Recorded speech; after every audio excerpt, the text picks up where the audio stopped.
안녕하세요. 반갑습니다. 반갑습니다. 예, 코로나19가 거의 2년 지속되는데 이제 지루하죠. 네. 너무 오래 지속되니까 많은 사람들이 우울감을 느끼고 요즘은 분노하는 사람까지 있다고 합니다. 그래서 코로나 블루에서 코로나 레드로 치닫고 있다는 얘기인데, 그렇지 않아도 앵그리 사회, 분노 사회라고들 하는 우리 사회에서 코로나가 더욱더 많은 사람들을 화나게 한 것 같습니다. 저도 그럴 때가 많고요. 그래서 오늘은 분노에 대해서 한번 다시 조용히 생각해보는 그런 시간을 가져보겠습니다. 우선요, 화는요, 누구든지 난다. 화난다.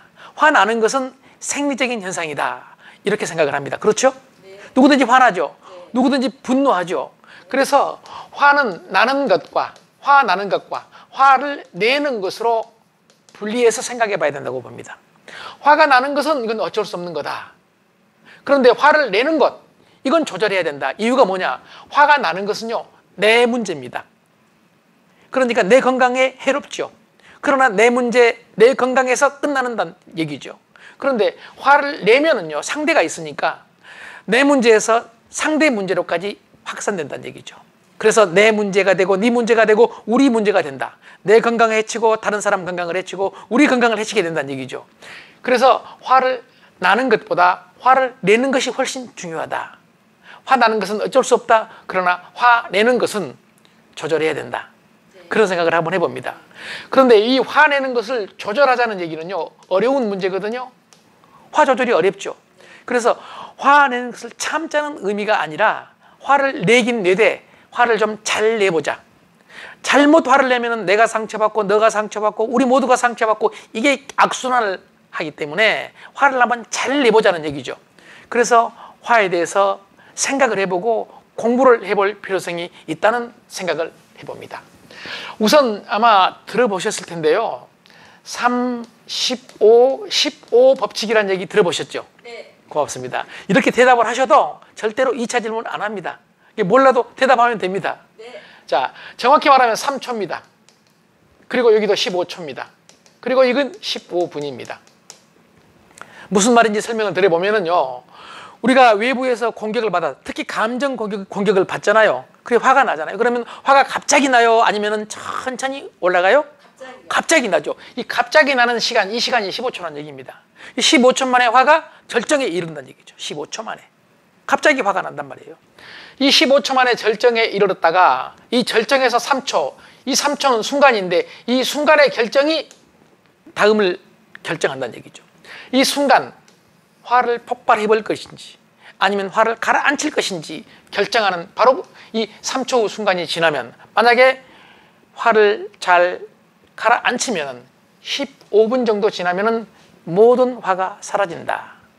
그러니까 화는 스스로 15분 정도 되면 해체된다는 얘기죠. 전문가들 말에 의하면요, 감정이 좀 이상이 있는 사람들도 기껏해야 1시간 정도 지나면 화가 다 사라진다고 합니다. 그리고 보통 사람들은 15분이면 화가 다 사라진다는 얘기죠. 이렇듯 3초, 15초, 15분 법칙을 한번 생각을 해본다면 여기서 가장 중요한 것은 바로 3초라고 생각을 하는데 동의하십니까? 네. 3초를 어떻게 참느냐가 중요하다는 얘기예요. 3초를. 3초 관리죠. 데이비드 플레이라는 긍정심리학자는 3초간이라는 그의 책에서요, 3단계 3초 법칙을 주장을 합니다. 그 3단계 중에서 1단계가 자신에게 질문하는 거예요. 이렇게 화가 났을 때, 15초 동안에 화가 갑자기 났을 때 스스로 자기에게 질문하기가 어렵죠. 그런데 연습을 통해서 가능하다는 얘기인데, 어떤 연습을 하느냐, 어떤 질문을 하느냐. 내가 지금 화가 나서 이 말을 하는 것이, 다시 말해서 내가 내뱉는 것이, 내가 폭발하는 것이 과연 나한테 도움이 되느냐, 나한테. 이 질문을 한다는 얘기죠. 그런데 그 질문한 시간이 데이비드 플레이는 3초 걸린다고 주장을 합니다. 연습을 하면 충분히 3초 동안에 그 질문을 할 수 있다는 얘기죠. 자, 이거 그러니까 자신에게 질문하는 겁니다. 1단계는요. 다른 말로 표현하면요, 의식을 일깨운다, 의식한다. 저는 이렇게 생각을 해봐요. 왜냐하면 외부에서 공격을 받았을 때 15초 동안 화가 절정에 이르는 그 순간은요, 우리는 의식이 잠자고 있거든요. 무의식에 의해서 일어난 거고 감정에 의해서 일어난 거기 때문에 자신에게 스스로 질문을 할 수 있다면 의식을 우리는 일깨울 수 있다는 얘기죠. 이게 3초 걸린다. 3초. 그래서 3초간 이 순간이 그 다음을 결정한다는 얘기죠. 그리고 3초 동안에 이제 질문을 했으면 어느 정도 화가 멈춰 있는 상황이 된단 말이에요. 그래서 2단계로 꼽고 있는 게 아마 거의 불가능한 얘기라고 생각할 수 있겠지만 미소 짓자 이렇게 주장하거든요. 웃음이 나와서 미소 짓는 게 아니라 그냥 의식적으로 한번 행동을 해보자는 얘기죠. 한번 이렇게 해보시겠, 네네. 그냥 한번 웃어보자는 얘기죠. 그런데 놀랍게도 기뻐서 웃는 게 아니라 그냥 웃다 보면 기뻐진다는 말이 있듯이 그냥 입만 열어도 내 뇌에서는 행복 호르몬인 세로토닌 그리고 건강 호르몬인 엔돌핀이 나온다는 사실이 증명이 됐거든요. 그래서 일단은 미소 짓고 3단계는 주의를 돌리자. 이 말은 행동을 변화시키기 위한 겁니다. 행동 변화입니다. 주의를 돌린다. 다른 곳으로 주의를 한번 돌려보자는 얘기죠. 그래서 이 다른 곳으로 주의를 돌리는 이 행동 변화에 대해서 몇 가지를 한번 소개해 보고자 합니다. 우선 제일 좋은 방법은요. 화가 났을 때 주의를 돌리는 제일 좋은 방법. 뭘까요? 우선 밖으로 나가는 거. 밖으로 나가는 거. 이걸 저는 다른 말로 말해서 공간 이동이라고 합니다. 공간 이동. 다시 말해서 상황을 다시 만든다는 얘기입니다. 상황을. 피해버린다는 얘기죠. 네?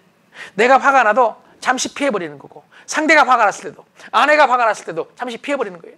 나가는 남편을 향해서 어디가? 해도 그냥 따지지 말고 나가버리는 거예요. 나가버리는 거예요. 왜냐하면 시간이 지나면 아내도 제정신 돌아오거든요. 자, 동의하세요? 그 말에 대해서? 네. 예. 공간 이동을 통해서 이걸 피한다고 했죠. 피해서 상황을 바꾸자고 했거든요. 상황을 바꾸면 어떤 일이 벌어지느냐. 놀랍게도 상황은 감정에 영향을 미치거든요. 상황이 감정을 지배하거든요. 그리고 이 감정은 이성을 마비시킨다. 이성을 마비시킨다. 감정은 이성을 마비시킨다. 감정이 중요하다. 그런데 감정은 상황에 의해 지배를 받는다. 상황을 바꾸면 감정이 바꿔질 수 있다는 얘기죠. 자, 공간 이동을 하자. 두 번째는요. 공간 이동을 할 수 없는 상황일 때요. 도저히 피할 수 없는 상황일 때. 그럴 땐 어떻게 하느냐. 일단 안 봐야 되죠. 네. 예, 부부 사이도 안 보는 게 편할 때가 있잖아요. 네. 그 말에 대해서 그렇게 크게 대답하면 되겠어요? 예, 눈을 감자. 눈을 감고 15회 정도의 심호흡을 하자는 얘기예요. 심호흡. 여기서 호흡은요. 호흡은 많은 전문가들이 주장합니다. 우리의 몸과 마음을 연결하는 우리가 알 수 있는 유일한 통로가 호흡이다. 호흡이다. 그래서 15회 정도 심호흡을 해서 내 마음을 가라앉히자는 얘기입니다. 그리고 세 번째는 어떤 의식 같은 걸 만들자는 얘기예요. 의식 같은 걸. 어떻게 보면 뭐 이게 농담일 수 있는데요. 아닙니다. 정말 도움이 됩니다. 예를 들어서 자기 신체의 일부를 손으로 누르는 거예요. 그러면서 스톱! 하고 외치는 거예요. 지금 화가 난 상태에서 스톱! 하고 외치면서 빨간불을 상상하는 거예요. 우리 잠재의식 속에 빨간불은 멈춘다는 것과 연결되어 있거든요. 우리 뇌 속에 무의식적으로. 그래서 뭐 옆구리를 누르면서 스톱! 하면서 빨간불을 상상하는 것. 결국은 이게 이제 소위 스톱을 외치자고 했는데 이 모든 과정을 정리를 해본다면 아주 간단합니다. 일단 화가 나면 의식을 일깨우자. 우리는 무의식적으로 화를 냈기 때문에 갑자기 화를 냈기 때문에 감정적으로 화를 냈기 때문에 의식을 일깨우자.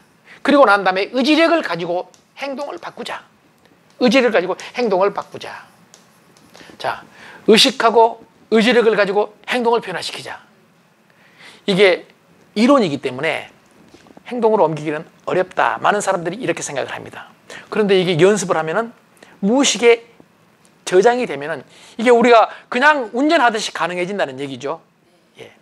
자, 마무리하면서 오래된 고전의 지혜를 한번 소개하겠습니다. 장자에 나오는 얘기인데요. 장자에 나오는 얘기인데 아마 들어보셨을 거예요. 빌허자입니다. 허선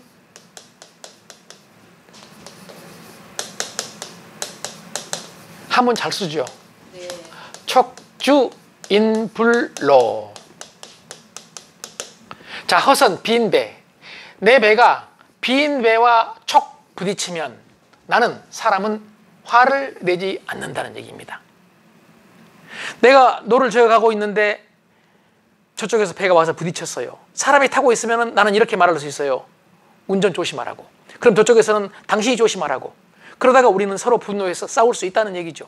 그런데 내가 노를 저어가고 있는데 빈 배가 부딪히면, 사람이 타 있지 않으면 우리는 사람이 없는데 화를 내는 사람이 어디 있겠습니까? 그래서 상대를 빈 배라고 생각하자.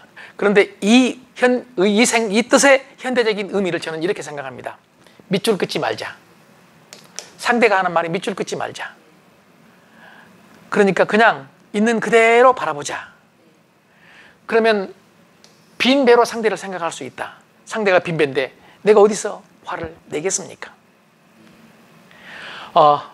오랫동안 오프라인 강의가 막혀 있었습니다. 그래서 온라인 줌 강의를 그동안에 조금씩 해왔는데요. 이게 오래 가니까 오프라인 강의가 하고 싶어서 오늘 1대1로 이렇게 오프라인 강의를 직접 실험해 봤습니다. 수고하셨어요.